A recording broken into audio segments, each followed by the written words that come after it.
Theodore Roosevelt once said, "The credit belongs to the man who is actually in the arena,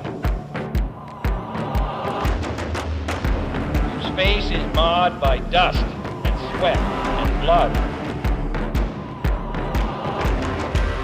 who knows the great enthusiasms, the great devotions,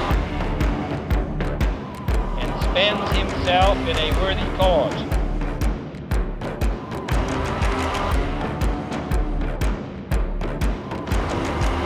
Who at best, if he wins,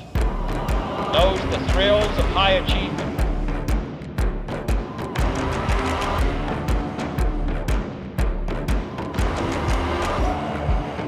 and if he fails, at least fails while daring greatly.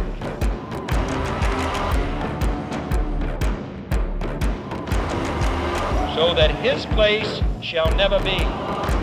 with those cold and timid souls who know neither victory nor defeat,